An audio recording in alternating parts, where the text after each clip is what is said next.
Centuries ago, when the giants were still cannibalizing the locals. Yeah, that they're too. out there cannibalizing the locals. Amen. Say essay. No, that's fine. It's cool. I'm not trying to get racist on this podcast. Yeah, I don't even. Yeah. Is it racist if you make fun of? Everyone makes fun of everything. Can we get back to making fun of everyone? Can we do it? No, probably not. I'm not going to get on that soapbox right now. You know Let's get back to giants. Are you trying to get slapped? That's all I'm saying. Probably. That's a shout out to something that happened a month and a half ago. Will Smith, Chris Rock. Yeah. Okay. So centuries ago, when the giants were still cannibalizing the locals, the villagers were placed along the coast with 24-hour guards that would beat drums to warn of approaching giants. You know what's crazy about like the cannibalizing? That's what the giants in the Bible were cannibals too. I know. It's freaky, man. It is freaky. It's because that means that there's even more. Like even if you don't believe the Bible. If something was written and it's in there from like real stories and it was cannibalized, dude, fuck all that. Okay. My belief is that story in the Bible is ancient at that point. Like by time it's put in the Bible, it's comes from a long time ago. And obviously, according to this story, it's still going on up until this cannibal. We'll get to it later in this episode, but there is a time period where they stopped doing this. Yeah. And it's within the last couple 100 years. So it's not that long ago. Yeah, we won. Shout out humans. We did it. No, we did not win. I guess we didn't win. Never mind. It was an agreement. Okay. You think they're just like shaking tiny hand to giant hand back?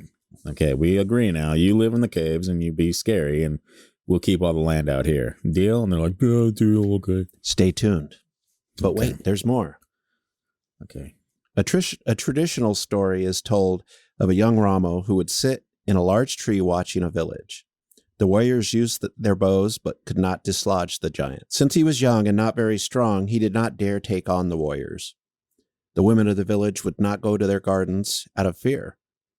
And after a while, the village became complacent.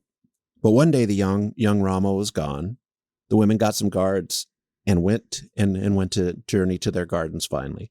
But the giant had anticipated this and sprung from the jungle, grabbing 2 women, and was fast and agile enough to escape with his meal. Yeah, who wouldn't think that? Who would be like, oh, maybe he got smart enough to just be like, oh, I'm going to make it seem like I left. That's rule number 1.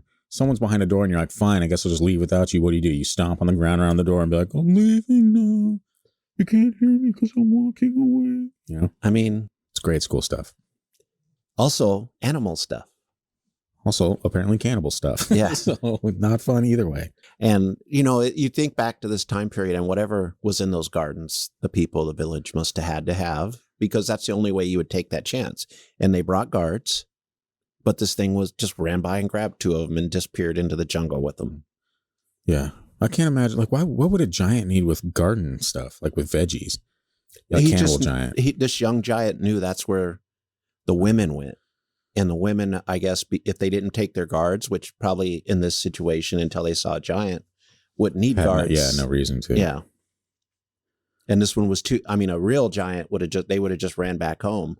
But this young giant wasn't ballsy enough to go and just grab him. He had to wait for the perfect opportunity. So he set it up. Yeah. Well, okay. In the area, on a mountain, a great and powerful giant is said to be buried. There are walls with hieroglyphics and pottery that has been found in this area. And the best way to get there is by bribing the locals and hiring a helicopter. So. Oh, I thought I was still back in the day of the giants. I'm like, wait, they got a helicopter back then? But I'm back in the future. To be able to get to this mountain where there's a giant is supposed to be buried, there's a wall and some form of hieroglyphics. So the giant's writing hieroglyphics. Yeah. At some point. Interesting. Says a lot about Egypt as well. But is there any like correlation between the drawings of these hieroglyphics between cultures, or is it just hieroglyphics are just basically pictures? Yeah, and different cultures have used them. But is there like a similar style? Is what I'm saying, as far as like the image representation. There probably is. I think I've seen similar symbols for the same thing in different areas that should not have the same symbol. That would be interesting. According to history or whatever, these areas should not have communicated. Yeah. But somehow they did. Yeah. Or there was that telepathic thing going on. But it's a really strange thing, and nobody can figure out how they got the same symbol for the same word or same thing. That goes with language as well. Like, you know what I mean? Which, I mean, could be a random coincidence. It could be about a big tower and giants as well. It could be about a lot of different stuff. You know? My theory is some of these things came from the same region a long time ago that we have not admitted existed in human history. Yeah. So. Yeah. I actually had a story I wanted to do, but I don't know if you'd be down with it, and it would probably take me forever because it's something that I'm not like the most focused person. So coming up with like that type of story, and it's number one, based off something that if I were to get it wrong, I'd be like sacrilegious. But I can't remember the guy's name right now, but pretty much like the king of the giants, like the main giant or something like that, and like tying in with like the Tower of apparently like Babel or anything like that. Nebuchadnezzar? I'm not sure if it was Nebuchadnezzar, but pretty much like him being the creator of cities, like the main builder of cities and all this shit, and being possibly a giant, which it's a lot of strings to attach. But I got a really boring old book that might help me connect some points if I get around to it at some point. But that could be another giant episode. There's so many giant episodes. We should actually just spin this off into another podcast and say they definitely are giants. Not they might be giants, but we may do that at some point. But TDA giant. Yeah. TDAG. When we can afford to get that song as our intro. There you go. Or a song of theirs. We're going to go back to Guadalcanal. Let's do it. So another example of giants on Guadalcanal is from the premier of the island and a bishop named Victor. Premier is obviously like one of the leaders of the island politically. Victor. And the bishop, it's Catholic there now. So the bishop is a Catholic bishop. Named Victor? Yeah. I guess maybe. I don't know if he came from the island originally or whatever. But yeah. They had decided to go check out the Gold Ridge mine where the heavy rains which is the mine we were talking about earlier. When the heavy rains, because they hadn't been paying attention to the weather, caused their Toyota truck to slide off the road. They had to walk back to the last village. They had to walk back to the last village they passed to get help. And they had about 30 men follow them back up to the truck to help bring it to the muddy road, or back onto the muddy road. When they came around the corner, two giants were standing near the truck, and they had lifted it up and put it back on the road. Weird. Of course, the men initially ran away screaming, and about 30 minutes later, they worked up the courage to come back. When the author spoke with the premier, he was told the tallest of the giants was 15 foot tall, and that both had put 1 foot on the road and 1 foot next to the truck to put it back on the road, to lift it up to the back of the road.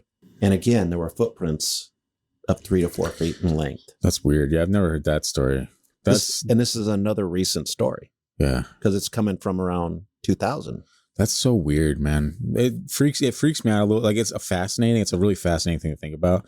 But it's terrifying that you could just be like, helping this bishop out. Be like, yeah, I guess we'll go help you get your truck back. Then you're walking, you turn a corner, you're like, oh, holy shit, those people are 15 feet tall. Yeah.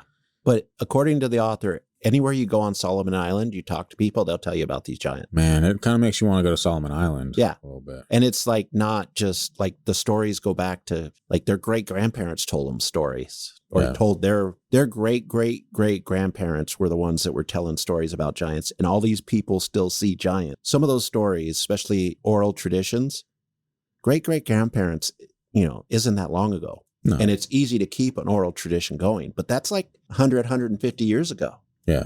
So that is a long time ago, and they're seeing this. They got it from their great grandparents, which, so this is going back a long time. Another thing about the Solomon Islands, they're kind of, separated now by water. But you go back to the last ice age, some of these islands were connected at that point because the water, level was so far lower. And, so at some point in the vast distance through the different ice ages, these islands like the Bering, land bridge that attached Asia to Alaska, would have been connected. And 11,000 years ago is not that long ago. No. So. No, it's not that long ago.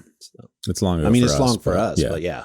Oh, hell, 10 years ago feels like last week. So, I mean, maybe it's not. Now we get to the story that may remind you of our YouTube video. 2 girls from Lighton kidnapped by giants. You ready? On Guadalcanal and other Solomon Islands, the story of Mango is well known. Yes, I too have many stories of Mango. Don't we all? Mm. She passed away in 2000, and she had been...